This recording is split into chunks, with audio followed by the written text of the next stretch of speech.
योग दर्शन की कक्षा में आप सभी का स्वागत है। अपना जो सूत्र चल रहा था, शांत, उदित और अव्यपदेश्य जो धर्म है, उन धर्मों का अनुगमन करने का स्वभाव है जिसका, वो है धर्मी।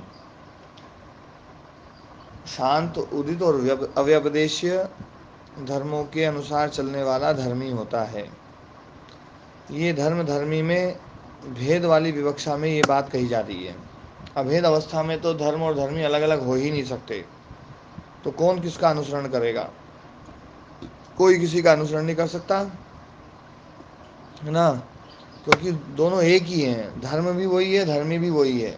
जो धर्म है वही धर्मी है, और धर्मी है वही धर्म है। तो इसलिए ये जो व्याख्या है, ये व्याख्या उस अवस्था में नहीं चलेगी। ये व्याख्या व्यावहारिक दृष्टि में चलेगी जब दोनों भिन्न भिन्न मानते हैं, धर्म अलग है, धर्मी अलग है। तो ये शांत, उदित और अव्यपदेश्य। शांत जो है, कल चर्चा हुई थी, शांत मतलब जो अतीत हो गया है, जो बीत गया है, और उदित जो वर्तमान है, और अव्यपदेशी जो आने वाला है, अभी आया नहीं है। तो ये शांत, उदित और अव्यपदेश्य धर्मों का अनुसरण करने वाला धर्मी होता है। तो धर्म कल बताया कि धर्म क्या है। तो धर्म एक शक्ति है, वो धर्मी की शक्ति है। उस धर्मी की शक्ति कैसी शक्ति? जो योग्यता से युक्त है, पात्रता से युक्त है। किसी अलग धर्म को ग्रहण करने की पात्रता से युक्त जो शक्ति है, उस शक्ति का नाम ही धर्म है। जैसे दूध में दही बनने की शक्ति है, पात्रता है, और दही में मक्खन और छाछ बनने की पात्रता है, और मक्खन में घी बनने की पात्रता है, छाछ में रायता बनने की पात्रता है, या छाछ में कड़ी बनने की पात्रता है ना। तो ये जो उसमें पात्रता है, पात्रता रूप जो शक्ति है, वही धर्म है। और वो जो धर्म है, अभी भले आया नहीं हो दूध में दही, अभी भले आया नहीं हो दही धर्म, लेकिन उसमें पात्रता होने के कारण से वो धर्म उसका है। और वो ही जो धर्म है, वो धर्म को यहाँ पर अनागत धर्म से कहा गया है, अव्यपदेशी धर्म से कहा गया है ना। और वो जो है धर्म अलग अलग। हाँ, माता जी आपका माइक खुला हुआ है, किशन माता जी।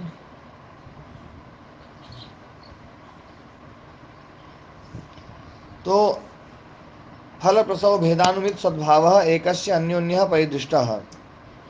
एक ही धर्मी में अलग अलग फलों के प्रसव भेद के कारण से अलग अलग प्रकार के फल जो है ना उसमें उत्पन्न होते जाते हैं। तो उसके कारण से उन धर्मों की सत्ता का अनुमान किया जाता है। तो अनुमानित की गई है सत्ता जिसकी, ऐसा जो धर्म है वो धर्म अन्योन्य अन्य अन्य परिदृष्टा अलग अलग दिखाई देता है। तत्र वर्तमान स्वव्यापारम अनुभवन धर्मो धर्मांतरेभ्य शांतेभ्यश्च अव्यपदेशेभ्यश्च भिद्यते। तो जो वर्तमान धर्म है, वर्तमान धर्म जो अभी व्यापार को कर रहा है, जो काम को कर रहा है, जो अभी क्रिया में है। शांत की क्रिया निवृत्त हो गई है, और अव्यपदेशी की क्रिया अभी प्रारंभ नहीं हुई है। तो वो दोनों जो है ना क्रिया रहित हैं। लेकिन जो वर्तमान धर्म है वो क्रिया में है। तो है ना जो है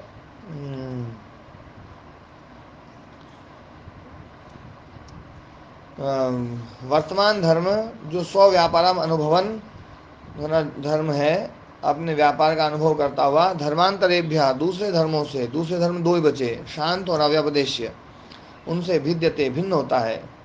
यदा तो सामान्य न समन्वागतो भवति, जब सामान्य रूप से धर्मी और धर्म समान है, समन्वागतो भवति, तदा धर्मी स्वरूप मात्रत्वा, धर्मी ही स्वरूप मात्र, धर्मी का स्वरूप मात्र ही धर्म है। को असौ केन भिद्यते, तो वो क्या रहेगा, अलग से क्या होगा वो, और किससे भिन्न होगा? वो एक ही चीज है। यहाँ पर ये बात बता दी है, पारमार्थिक दृष्टि बता दी, जिसपे कल अपन ने चर्चा करी। अब जो है अगला पैराग्राफ, तत्र त्रयः खलु धर्मिणो धर्माः शांता उदिता व्यपदेश्याश्च इति। धर्म के तीन धर्म हैं, शांत, उदित और अव्यपदेश्य। पहले ही बताया कि धर्म क्या है और धर्म किससे किससे भिन्न होता है और कैसे उनका व्यापार है, कौन व्यापार कर रहा है कौन व्यापार नहीं कर रहा है, ये सब चीज़ पहले चर्चा करी। अब चर्चा कर रहे हैं कि धर्म तीन हैं, शांत, उदित और अव्यपदेश्य। तत्र शांता ये कृत्वा व्यापारान उपरताः।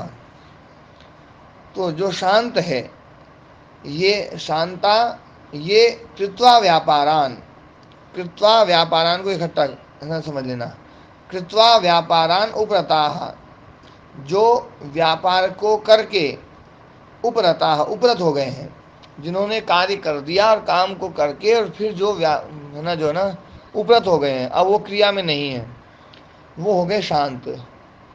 उसी को हम अतीत बोल सकते हैं।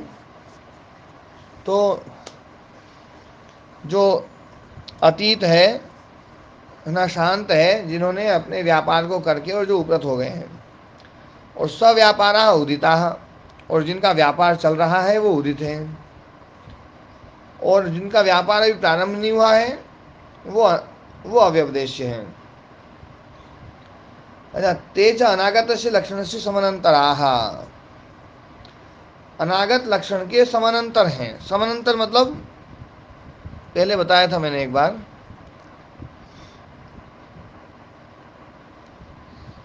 कोई बताएंगे समानांतर?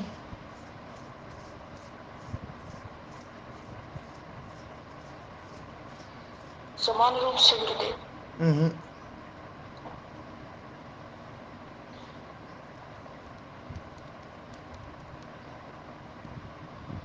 समानांतर शब्द कई बार आता है। समानांतर मतलब जस्ट आफ्टर,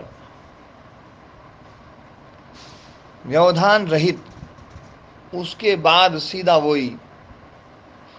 जैसे एक के बाद में दो, ये समानांतर है।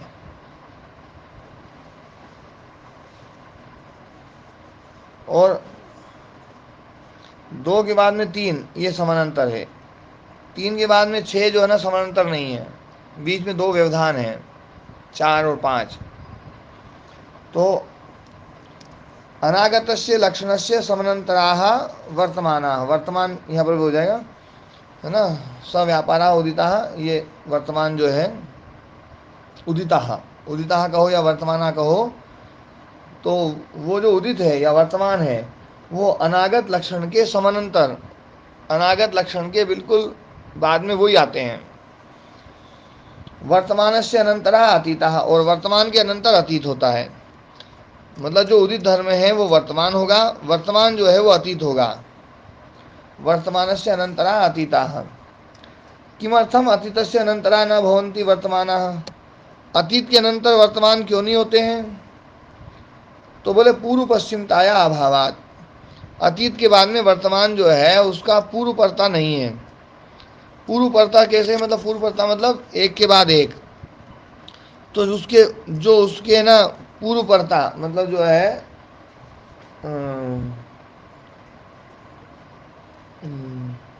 हम जैसे यूँ यूँ कह देते हैं, जैसे ना जो ना कि इसके बाद ये, इसके बाद ये, इसके बाद ये, तो वो है पूर्वपरता।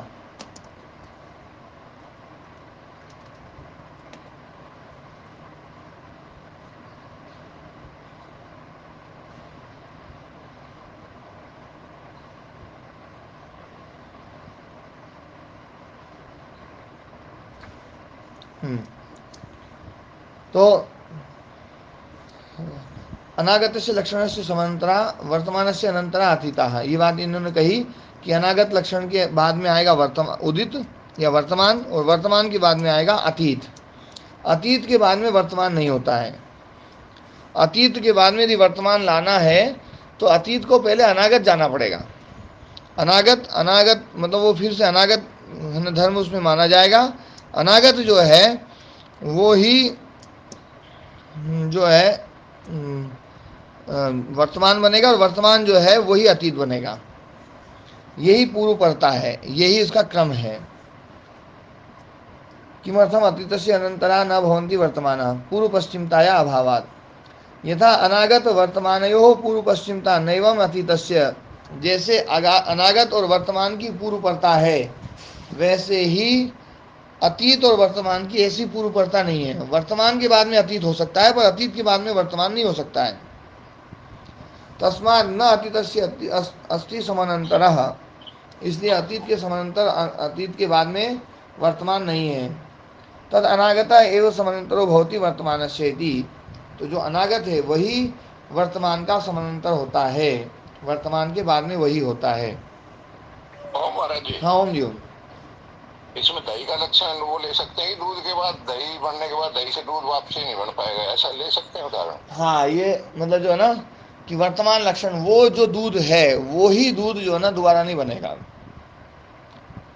हाँ, ये उदाहरण लग जाएगा ना। हाँ, दोबारा दूसरा दूध भले ही बन जाए, कोई बना ले तो भले ही, लेकिन वो दूध नहीं बनेगा। जैसे हाँ, मिट्टी से मोक्ष हमने, में आवे फिर। मिट्टी से जैसे हमने मोक्ष घड़ा में। बनाया, ध्यान दो, हाँ महाराज जी। क्योंकि ये उदाहरण जो है ना आपने दिया ना, उसमें ना कहीं दोष आ जाए, इसलिए मैं दूसरा उदाहरण से समझाता हूँ। मिट्टी से घड़ा बनाया, घड़े से वापस पिंड बना दिया, अब पिंड से फिर घड़ा बना सकते हैं नहीं बना सकते हैं? नहीं बना सकते महाराज जी। दूसरा घड़ा बन सकता है, पर वो घड़ा नहीं बनेगा। वो ही नहीं बनेगा। हाँ, घड़ा तो बन सकता है, पर वो हाँ, घड़ा जो दूसरा पहले बनेगा। था ना वो नहीं बनेगा, हाँ, सही दूसरा है। बनेगा। तो दूसरा जो बनेगा ना, वो दूसरा उसमें अतीत है ही, वो तो वो अनागत था ही, वो भविष्य में था ही उसमें। हाँ बिल्कुल महाराज जी। हाँ, तो भविष्य वाला जो है ना फिर से वर्तमान हो, भविष्य वाला ही वर्तमान होगा, और वर्तमान वाला अतीत हो जाएगा, और अतीत जो है वो गया, पर वो अतीत रूप में रहेगा, वो अतीत लक्षण धर्म उसमें मौजूद है। हाँ बिल्कुल महाराज जी, पहले तो पिंड था ही, वो मौजूद तो है ही। हाँ हाँ जी। तो ये यहाँ पर ये बात बताई इन्होंने, मतलब इन्होंने किसी भी पदार्थ के धर्म को खत्म नहीं किया है, तो सही, लेकिन जो वर्तमान वाला ना वो दिखाई देगा, बाकी जो है ना वो दिखाई नहीं देंगे, उसका व्यापार नहीं चलेगा, लेकिन वो उसमें मौजूद है। यदि खत्म कर दें तो जो धर्म पे नया उत्पन्न होगा उसको फिर ये इनको ये बताना पड़ेगा कि ये धर्म कहाँ से आया। तो फिर कहाँ से आया, तो इनको ये बताना पड़ेगा कि ये इसकी नई उत्पत्ति हुई है। तो नई उत्पत्ति हुई है तो फिर वो न्याय दर्शन वाला जो है ना उत्पत्तिवाद, वो मानना पड़ेगा, परिणामवाद नहीं मानना पड़ेगा। इनका है परिणामवाद। परिणामवाद मतलब परिणति हो रही है, कोई नई उत्पत्ति नहीं हो रही है, परिणाम हो रहा है बस। हाँ तो महाराज जी, ये ज्यादा बढ़िया है, ये हाँ संगत है। हाँ, ये बात मैं बार बार इसलिए बोल रहा हूँ कि इसका दर्शन का ये सिद्धांत आप लोग समझ लें। जब न्याय दर्शन पढ़ेंगे तो उस सिद्धांत को भी समझना पड़ेगा, वो सिद्धांत भी कमजोर नहीं है, पर वो सिद्धांत से ये सिद्धांत ज़्यादा प्रबल है।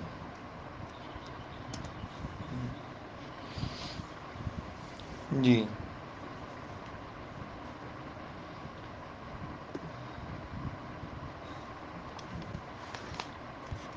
हाँ, अथ अव्यपदेश्या के, अब अव्यपदेश्य क्या है? सर्वम सर्वात्मकम इति, सब कुछ जो है वो सर्वात्मक है, सारे धर्म सब में मौजूद हैं, सब धर्म सब में मौजूद हैं। यत्र उक्तम जल भूमियो पारिणामिकम रसादि वैश्वरूप्यम स्थावरेशु दृष्टम, जल और भूमि का जो परिणाम है, पारिणामिकम मतलब परिणाम के द्वारा आया हुआ, रसादि वैश्वरूप्यम, रसादि जो वैश्य रूप है, अलग अलग जो है ना भिन्नता है, विविध रूपता है, विश्व रूपता है, पृथक पृथक रूपता है, जो जैसे मैंने कल चर्चा करी थी कि जैसे मिट्टी से और जल से जो है एक कड़वा बन गया रस, एक तिक्त बन गया, एक कटु बन गया, एक कषाय बन गया, एक अम्ल बन गया, एक लवण बन गया, ये 6 रस उसमें अलग अलग है ना उसमें होते हैं।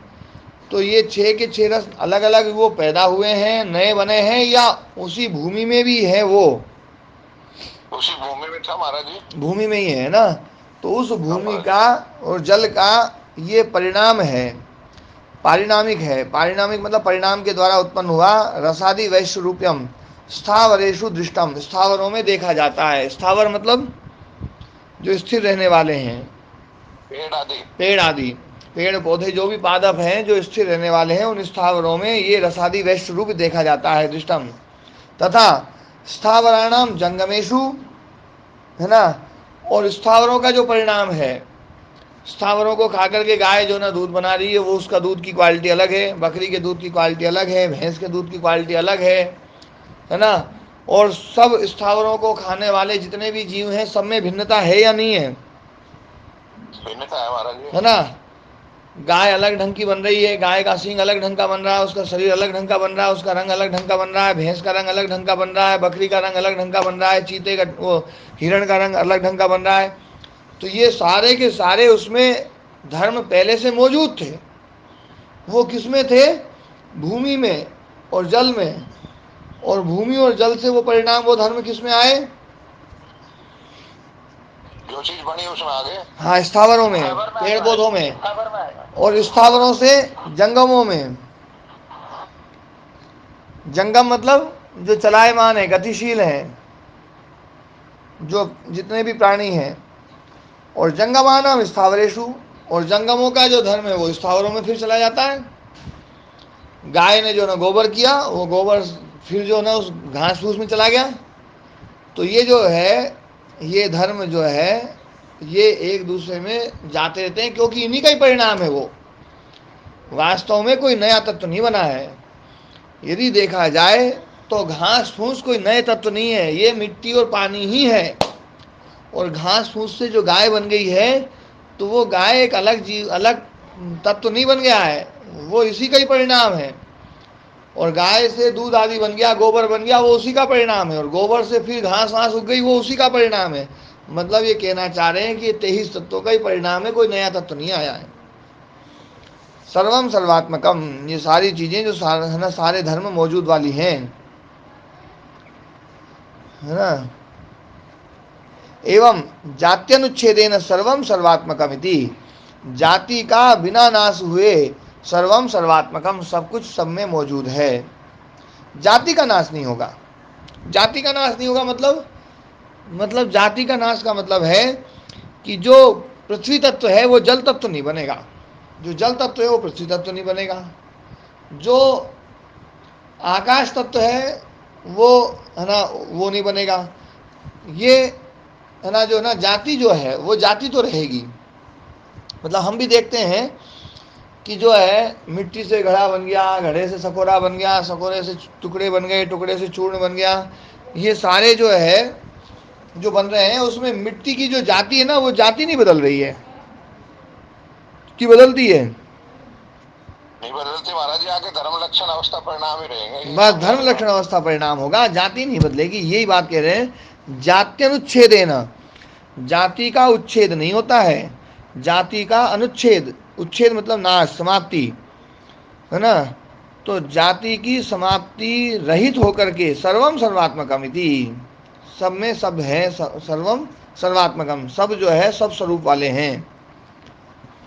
देश काल आकार निमित्ताबंधा न खलु समान कालम आत्मान, समान कालम आत्मनाम अभिव्यक्ति इति।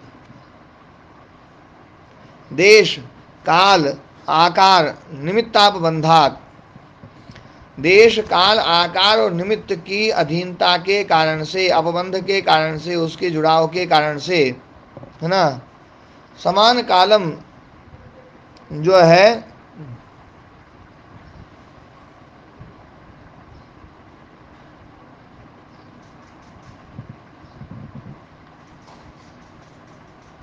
समान कालम आत्मनाम अभिव्यक्ति ही, समान काल है जिनका, ऐसे, है ना, धर्मों के स्वरूप की अभिव्यक्ति होती है। आत्मनाम अभिव्यक्ति, धर्मों का जो स्वरूप है ना, वो उनकी अभिव्यक्ति होती है। देश काल आकार निमित्तापबंधा, देश काल उसके कारण से जो है समान काल वाले धर्मों के स्वरूप की अभिव्यक्ति होती है। जो उस समय होने वाला है धर्म, उस समय जो अभिव्यक्त होने वाला धर्म है, उसकी अभिव्यक्ति हो जाती है। देश काल आकार और निमित्त, ये एक बड़े वो हैं, ध्यान देने वाली बात है। देश भी धर्मों को अलग अलग करता है, काल भी धर्मों को अलग अलग करता है, आकार भी धर्मों को पृथक कर देता है, और निमित्त भी धर्मों को अलग अलग कर देता है। हाँ ओम जी। प्रणाम। हाँ प्रणाम। गुरु जी, क्या देश काल आकार निमित्त बंधनात् न खलु समान काल आत्मानं अभिव्यक्तिरिति? क्या ये निकलेगा? हाँ यही है। मतलब होता है या नहीं होता है? नहीं होता है।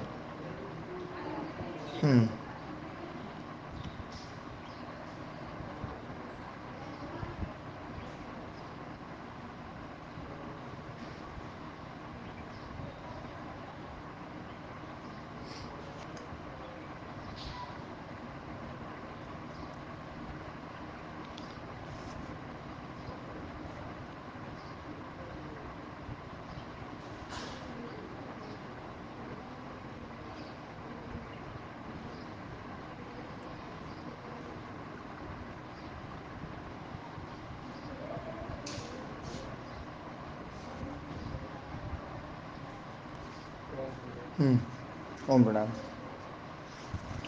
जल्दी बता दो बेटा। हैं?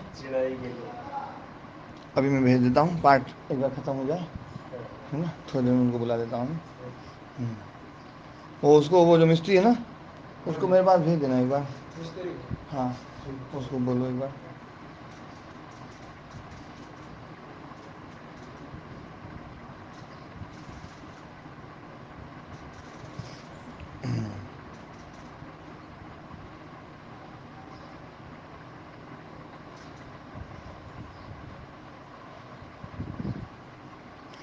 देश काल आकार निमित्त के अपबंध के कारण से, देश काल आकार और निमित्त के जुड़ने के कारण से, है ना, न खलु समानम आत्मनाम अभिव्यक्ति ही, समान, है ना, काल में, मतलब समान काल है जिनका ऐसे आत्मनाम अभिव्यक्ति, धर्मों की अभिव्यक्ति का, जो धर्म है धर्मों के स्वरूप की अभिव्यक्ति नहीं होती है।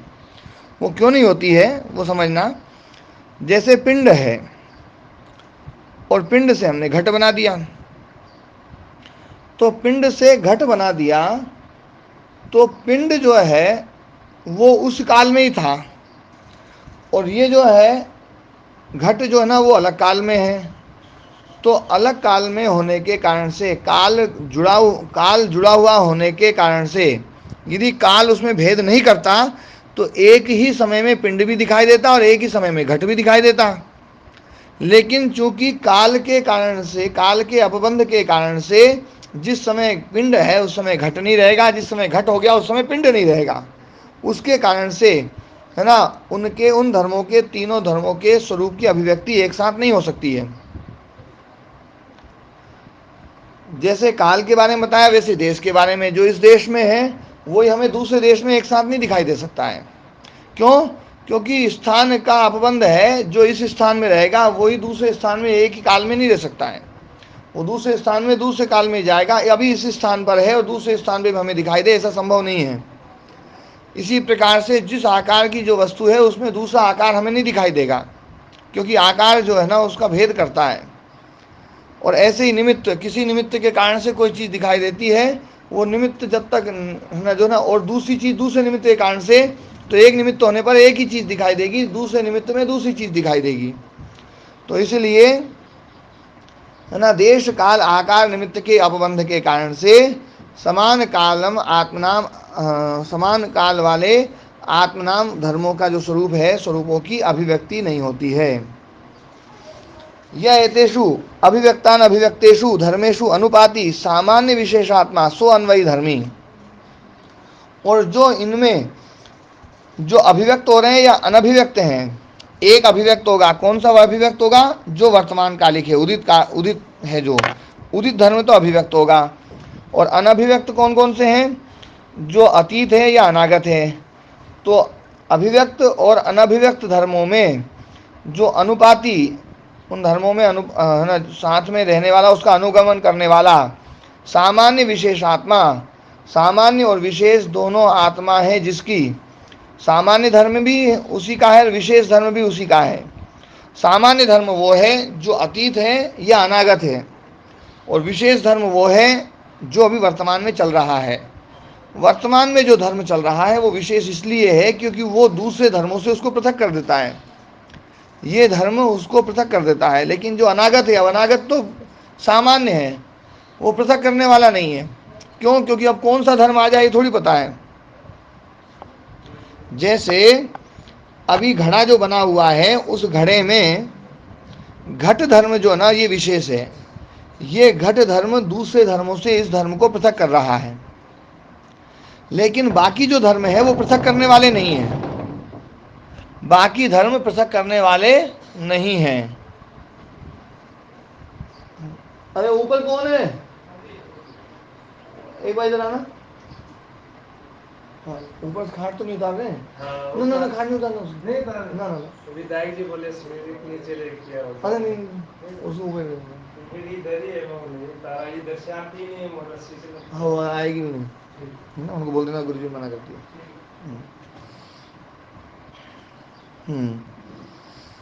तो जो वर्तमान में घट धर्म है वो तो हमें भेदक दिखाई दे रहा है। भेदक विशेष होता है, भेदक जो भिन्न कराता है, भेद कराता है।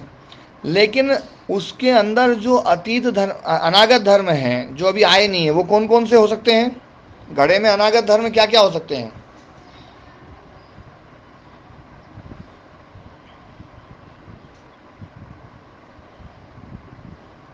हाँ जी, वो तो महाराज जी कुछ भी बन सकता है, सब आदमी। हाँ मतलब अनंत है ना, असंख्य है। कितने धर्म हो सकते हैं, कोई आप कल्पना नहीं कर सकते।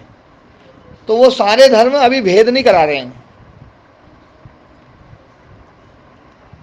क्योंकि वो तो कुछ भी हो सकता है, इसलिए वो भेदक नहीं है। इसलिए वो धर्म है सामान्य, जो समान रूप से रहे। समान रूप से रहे मतलब उस घट में वो सभी धर्म समान रूप से हैं, लेकिन घट अभी विशेष रूप से है। और जो अतीत हो गए हैं, अतीत धर्म भी कितने हो गए हैं उस मिट्टी में? कुछ अंदाजा है? वो भी अनंत ही हमारा। हाँ, तो इसलिए वो भी समान रूप से रहने वाले हैं। तो सामान्य धर्म हो गए उदित और अव्यपदेश्य, उन्हीं शांत और अव्यपदेश्य। शांत जो बीत गया है और अव्यपदेश्य जो आने वाला है, वो है सामान्य धर्म। और विशेष धर्म जो होना, जो उदित है, जो वर्तमान है। तो है ना, अब ये बात आ रही है, अभिव्यक्त और अनभिव्यक्त धर्मेशु अनुपाति सामान्य विशेषात्मा। सामान्य और विशेष है स्वरूप जिसका, ऐसा वो धर्मी, जिस धर्मी का स्वरूप सामान्य भी है और विशेष भी है, सो अन्वयी धर्मी, वह अन्वित होने वाला धर्मी है ना। तो ये धर्मी को बता दिया और धर्म को बता दिया कि धर्म जो है शांत, उदित और अव्यपदेश्य कौन कौन से हैं, इनका क्रम किस प्रकार से रहेगा, और ये कैसे एक दूसरे से एक दूसरे में चलते चले जाएंगे। लेकिन एक दूसरे से एक दूसरे में जाएंगे तो एक दूसरा नहीं है, वास्तव में वही पदार्थ है। मिट्टी ही जो ना घट बन गई, घट से ही जो ना सकोरा बन गई, सकोरा से पिंड चूर्ण बन गई, टुकड़े बन गए, जो भी बन गए। तो ऐसे ही जो है सोना जो है, सोने से केयूर बना दिया, केयूर से कुंडल बना दिया, कुंडल से नथनी बना दी, नथनी से पायल बना दी, कुछ भी बना सकते हैं। तो जो सामान्य धर्म है वो हमेशा मौजूद रहेगा। जो जाति है वो जाति की समाप्ति नहीं होगी, जाति का उच्छेद नहीं होगा, लेकिन उस सोने के अंदर सारे धर्म मौजूद हैं, जो बीत गए वो भी और जो आने वाले हैं वो भी। लेकिन वर्तमान जो धर्म है वो दिखाई देता है, वो विशेष है, वो भेदक है। तो ये बात यहाँ पर कही, और उन सब धर्मों से युक्त जो अन्वयी है वो धर्मी है, ये भी बात यहाँ पर बता दी। ठीक है ना। तो आज पाठ को ही विराम करें। अन्वयी से क्या मतलब लिया? अन्वित होने वाला, उसमें ना, उसके साथ में रहने वाला, जुड़ने वाला, उसके पीछे पीछे चलने वाला। अनुएति इति अन्वयी। ठीक है स्वामी जी। अन्वय होता है, जैसे श्लोक का हम अन्वय करते हैं, श्लोक के पीछे पीछे चलता है, वो श्लोक के तत्काल बाद अन्वय होगा। अन्वय संबंधी, संबंध है ना, किसका किसके साथ संबंध है, कौन किसके साथ जुड़ा हुआ है, कौन किसके पीछे चल रहा है, ये है अन्वय। अपन अन्वय करते हैं श्लोकों का, है? हाँ, करते हैं अन्वय। अन्वय में क्या होता है? अन्वय में अपन ये करते हैं कि कौन किसके पीछे रहेगा, कौन सा पद किसके पीछे रहेगा, ये तो करते हैं।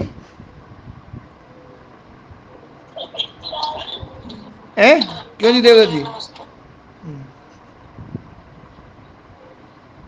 ओम गुरुदेव नमस्ते। हाँ नमस्ते। पहले देवदत्त जी का पूरा हो जान दो जी। जी हाँ जी हाँ, देवदत्त ये जी, सही है, है ना? बिल्कुल मतलब है। हाँ मुझे सभी पदार्थों में कार्य उत्पादन की सभी प्रकार के कार्य उत्पादन की शक्ति बताई। हाँ जी। तो क्या एक ही पदार्थ भी कर सकता है सब काम? एक पदार्थ नहीं कर सकता है। जाति जो है ना, 23 जातियां तो पहले मतलब अलग बना ली है। ये 23 नित्य पदार्थ है। ये 23 नित्य पदार्थ हैं। और ये जो 23 नित्य पदार्थ हैं, तो ये तो 23 अलग अलग मानने पड़ेंगे। इसके बाद में जो भी मानोगे ना, वो सब उसी के हैं, ये मानना पड़ेगा।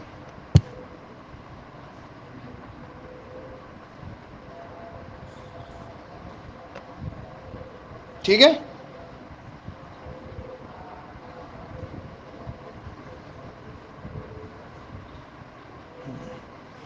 हाँ जी।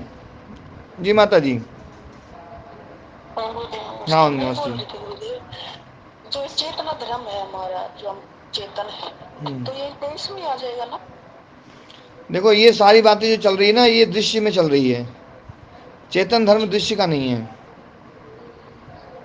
दृश्य में केवल रिफ्लेक्टेड हो रहा है वो। इसलिए कहा गया बुद्धि का प्रतिसंवेदी है पुरुष। बुद्धि का प्रतिसंवेदी है पुरुष केवल, है ना? बाकी और कुछ नहीं है पुरुष। पुरुष जो है ना, जो भी इसमें जो ना बुद्धि में और इसमें जो दिखाई दे रहा है ना, वो प्रतिसंवेदना के कारण से, प्रतिबिंबिता के कारण से बस दिखाई दे रहा है। बाकी पुरुष इनसे सबसे पृथक है, बिल्कुल अलग। और जो 10 प्राण है गुरुदेव, है? ये स्थूल मान जाए, जो 10 प्राण है, हाँ प्राण, ये प्राण जो ना, स्थूल ये जड़ के धर्म है। के। हाँ जी, हाँ ये जाना जान। नमस्ते। ओम महाराज जी। ओम जी ओम। महाराज जी, कोई ऐसी स्थिति भी है जहाँ पेवर जड़ अलग रहे या पेवर चेतन अलग रहे, ऐसा ऐसी भी कोई स्थिति है क्या? चेतन तो बिल्कुल अलग ही है, वो प्योर है बिल्कुल, अलग वो तो मिल ही नहीं सकता। मतलब चेतन तो अलग ही रहता है ना? हर हाँ हाल में, क्यों यहाँ भी रिफ्लेक्शन ही बता रहे हो, है जी। ना? और ये जड़ ये प्योर नहीं रह सकता, फिर इसको व्यक्त रहना पड़ेगा वहाँ। जड़ जो है ना, जड़ रहता तो प्योर है, लेकिन ये हाँ रिफ्लेक्टेड जी। होने के कारण से काम करता है, बस उसमें रिफ्लेक्शन जो है ना, वो एक विशेष है, बाकी है तो ये प्योर। हाँ, ये तो पेवर है, तो समझ में आ गई। फिर ये कभी रिफ्लेक्शन बंद होता हाँ, है क्या? रिफ्लेक्शन बंद हो जाए अविद्या खत्म होने पर, अविद्या खत्म हो जाएगी ना, तो रिफ्लेक्शन समाप्त हो हाँ, जाएगा। उस समय फिर ये मतलब तो अव्यक्त में पहुंच अव्यक्त है, जाएगा, फिर उसको उसको अव्यक्त रूप में। चैप्टर को बंद कर दिया। हाँ, अव्यक्त पहुंच जाएगा। फिर अव्यक्त का कोई हम बता नहीं सकते, तो हाँ, बस फिर वो यही चैप्टर बंद हो जाएगा। अव्यक्त में रिफ्लेक्शन नहीं ना, इसलिए उसको बताया नहीं जा सकता। हाँ, वो तो बताया जा रहा है, वहां तक रिफ्लेक्शन तो रहेगा ही। हाँ। ठीक है महाराज।